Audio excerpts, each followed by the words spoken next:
नमस्ते बच्चों। आज हम अगला टॉपिक लेने जा रहे हैं सीमांत अभिकर्मक। कई बार अभिक्रियाओं की संतुलित समीकरण के अनुसार आवश्यक क्रियाकारकों अभिक्रियकों मतलब क्रियाकारक की मात्राएं उपस्थित नहीं होती। संतुलित समीकरण के अनुसार जो अभिकारक जितनी मात्रा में चाहिए उसी अनुपात में उपस्थित नहीं होता। ऐसी स्थिति में एक अभिकारक दूसरे की अपेक्षा अधिक मात्रा में उपस्थित होता है और जो अभिकारक कम मात्रा में उपस्थित होता है वह कुछ समय बाद समाप्त हो जाता है और उसके बाद अभिक्रिया आगे नहीं होती, भले ही दूसरा क्रियाकारक कितनी ज़्यादा मात्रा में भी उपस्थित हो। दूसरा पड़ा रह जाएगा, लेकिन अगर जो कम मात्रा में था वो समाप्त हो गया तो अभिक्रिया वहीं के वहीं रुक जाएगी। आप इसको इस प्रकार समझ सकते हैं। स्कूल में आपके विद्यालय में पोषाहार में खिचड़ी बनती है। अब मान लीजिए खिचड़ी को बनाने के लिए बराबर मात्रा में दाल और चावल की आवश्यकता है। सरकारी नॉर्म्स के अनुसार जितनी चावल डालने हैं उतनी ही मान लीजिए दाल डालनी है। लेकिन यदि दाल उपलब्ध है केवल 2 किलोग्राम और चावल 10 किलोग्राम उपलब्ध हैं, तो खिचड़ी तो उतनी ही बनेगी जितनी 2 किलोग्राम दाल से बन सकती है। हम केवल 2 किलोग्राम चावल ही और काम में ले पाएंगे, 2 किलोग्राम दाल और 2 किलोग्राम चावल। बाकी के 6 किलोग्राम चावल बचे रह जाएंगे। हमें और खिचड़ी भले चाहिए, लेकिन हम उसको और नहीं बना सकते क्योंकि जितनी आवश्यकता थी उतने क्रियाकारक उपलब्ध नहीं है। तो वह क्रियाकारक जो कम मात्रा में उपस्थित होता है और अभिक्रिया की मात्रा को या उत्पाद के बनने की मात्रा को नियंत्रित कर देता है, उसे कहा जाता है सीमांत अभिकर्मक। तो बस आप इतना ध्यान रखेंगे कि किसी भी समीकरण के अनुसार जो अभिकर्मक पहले समाप्त होने वाला होता है या जो अनुपात के अनुसार कम मात्रा में होता है वह अभिकर्मक सीमांत अभिकर्मक कहलाता है। इसके न्यूमेरिकल आप देख लेते हैं बुक एक्सरसाइज में क्वेश्चन नंबर 1.24। एक संतुलित समीकरण दे रखी है प्रश्न में अमोनिया बनाने का N2 + 3H2 = 2NH3। और इस प्रश्न का पहला भाग जो आपसे पूछा गया है वो ये है कि 2 × 10³ ग्राम डाई नाइट्रोजन, N2 को डाई नाइट्रोजन बोल देते हैं, नाइट्रोजन गैस भी हम सामान्य भाषा में कह देते हैं, यदि 1.00 × 10³ ग्राम डाई हाइड्रोजन से क्रिया करें तो प्राप्त अमोनिया का द्रव्यमान बताना है। अब यहाँ पर सिर्फ ग्राम्स की बात हो रही है, तो हम संतुलित समीकरण में ग्राम्स को लिख लेंगे। N2 + 3H2 = 2NH3। तीनों गैस हैं। इसका 1 मोल, इसके हैं 3 मोल, इसके हैं 2 मोल। नाइट्रोजन का 1 मोल 28 ग्राम का होता है। हमें ग्राम लिखने पड़ेंगे क्योंकि प्रश्न में ग्राम दे रखे हैं। हाइड्रोजन H2 का 1 मोल 2 ग्राम का होता है, तो ये हो गए 6 ग्राम। अमोनिया का 1 मोल 17 ग्राम का होता है, तो ये हो गए 34 ग्राम। यहाँ पर एक और बात आपको बता दें कि द्रव्यमान संरक्षण नियम के अनुसार अभिकारकों का कुल द्रव्यमान और क्रियाफलों का कुल द्रव्यमान बराबर होता है। 28 और 6 34। अब प्रश्न के अनुसार 28 ग्राम नाइट्रोजन क्रिया करेगी 6 ग्राम हाइड्रोजन से। ये हमें समीकरण बता रही है, हमने खुद इसको निकाल लिया। और 1 ग्राम नाइट्रोजन कितनी हाइड्रोजन से क्रिया करेगी? 6/28। और प्रश्न के अनुसार नाइट्रोजन है 2 × 10⁻³ ग्राम नाइट्रोजन क्रिया करेगी। 6/28 गुणा 2 × 10⁻³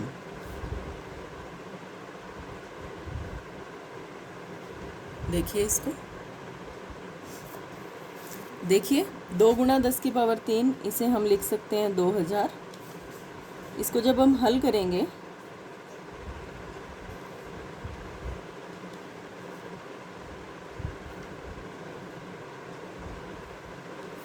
तो ये आ जाएगा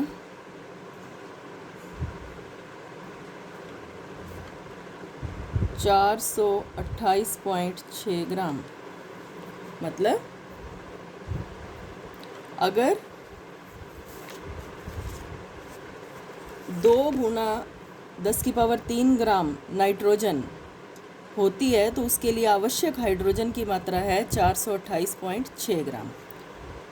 तो हम यहाँ लिखते हैं आवश्यक हाइड्रोजन की मात्रा बराबर 428.6 ग्राम। उपलब्ध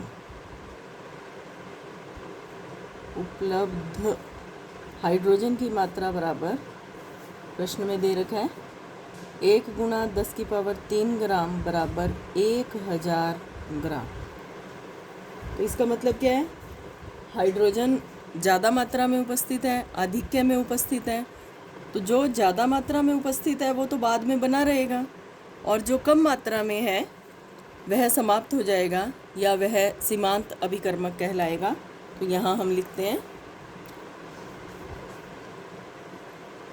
हाइड्रोजन आधिक्य में है और नाइट्रोजन सीमांत अभिकर्मक है। तो पहले हमें ये निकालना है कि कौन सा सीमांत अभिकर्मक है। और जैसे अभी हमने एग्जाम्पल में किया था कि जो सीमांत अभिकर्मक होता है उत्पाद की मात्रा सीमांत अभिकर्मक की मात्रा पर ही निर्भर करती है। तो अब हम केवल नाइट्रोजन को कंसीडर करेंगे क्योंकि वह सीमांत अभिकर्मक है, कम मात्रा में उपस्थित है। तो इसको देखते हैं।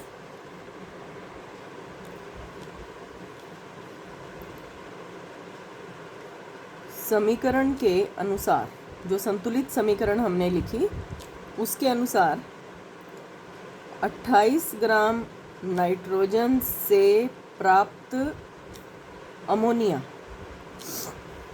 देखिए इसको, 28 ग्राम नाइट्रोजन से अमोनिया प्राप्त हो रही है 34 ग्राम बराबर 34 ग्राम। 1 ग्राम नाइट्रोजन से प्राप्त अमोनिया बराबर 34/28 ग्राम।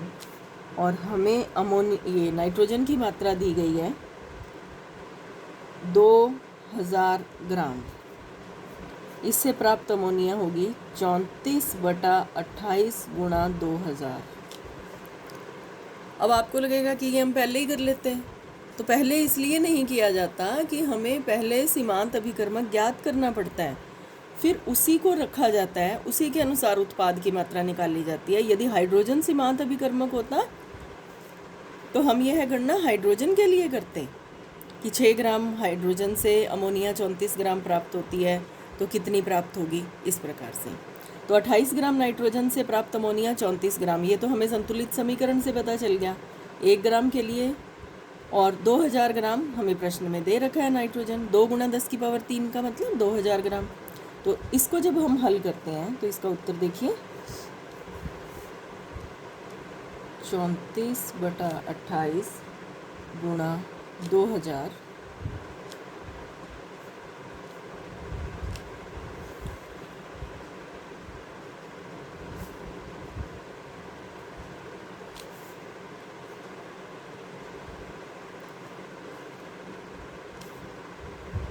ये आ जाएगा 2428.57 ग्राम।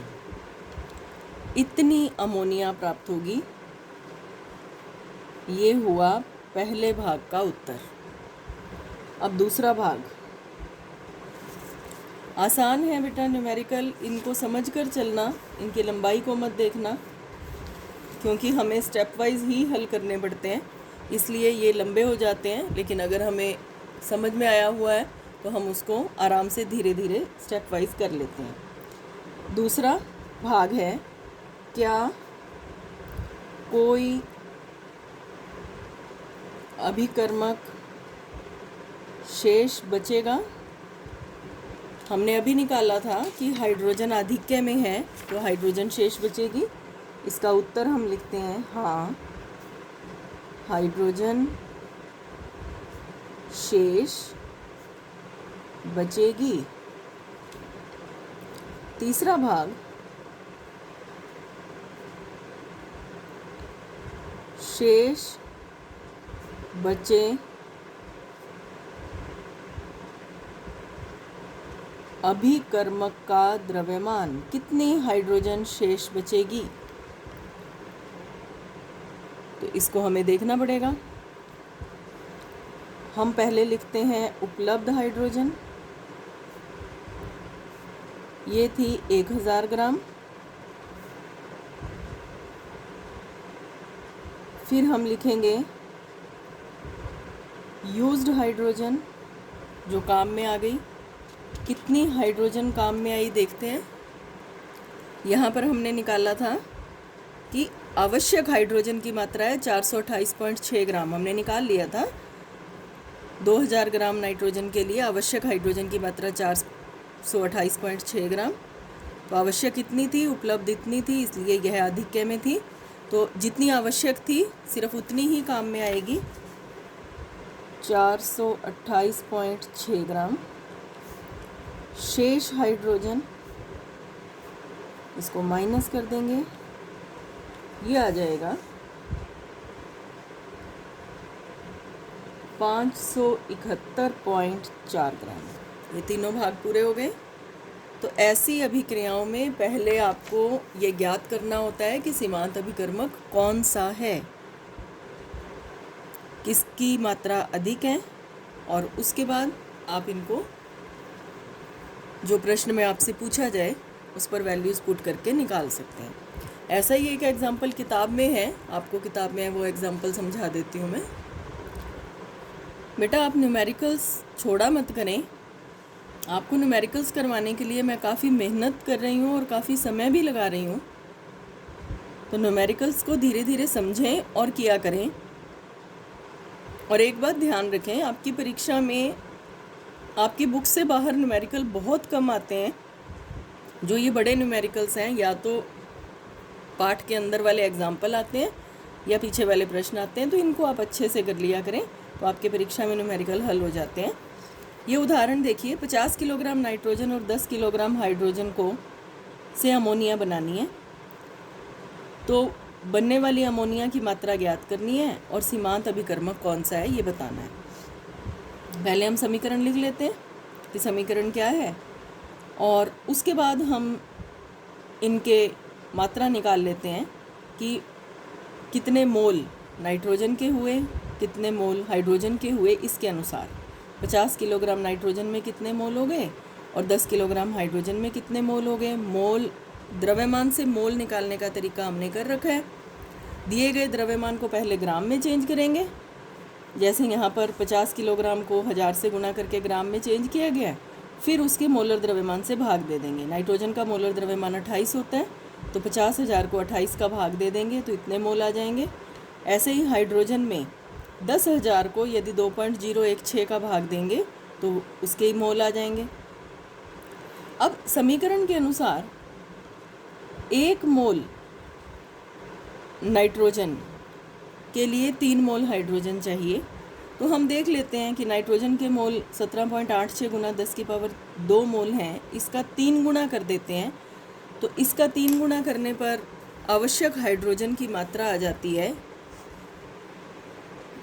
5.36 गुना 10 की पावर 3 मोल। लेकिन उपलब्ध हाइड्रोजन है 4.96 गुना 10 की पावर 3 मोल। तो इसका मतलब क्या हुआ, यहाँ पर हाइड्रोजन सीमांत अभिकर्मक हो गया क्योंकि यह आवश्यकता से कम मात्रा में उपलब्ध है। तो अमोनिया हाइड्रोजन की मात्रा पर निर्भर करेगी। तो जैसे अभी हमने प्रश्न 1.4 में किया था उसी के अनुसार कर लेंगे।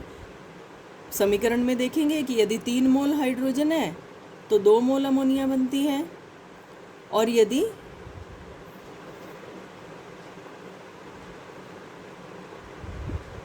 4.96 गुणा 10⁻³ मोल हाइड्रोजन है प्रश्न के अनुसार, तो कितने बनेंगे वो यहाँ पर बता रखा है। तो बनने वाले अमोनिया के मोल होंगे 3.3 गुणा 10⁻³ मोल। अब अमोनिया के मोल को वापस ग्राम में बदलना है तो इसको इसके मोलर द्रव्यमान से गुणा कर दीजिए, तो ये इसके ग्राम में मात्रा आ जाती है। तो इस प्रकार इन प्रश्नों को हम हल कर सकते हैं। इस प्रश्न को आप सीधा ग्राम से भी हल कर सकते हैं, जैसे हमने एग्जाम्पल 1.4 किया उस तरह से, तो उस तरह से भी उत्तर आ जाता है। तो आप इसकी प्रैक्टिस करें।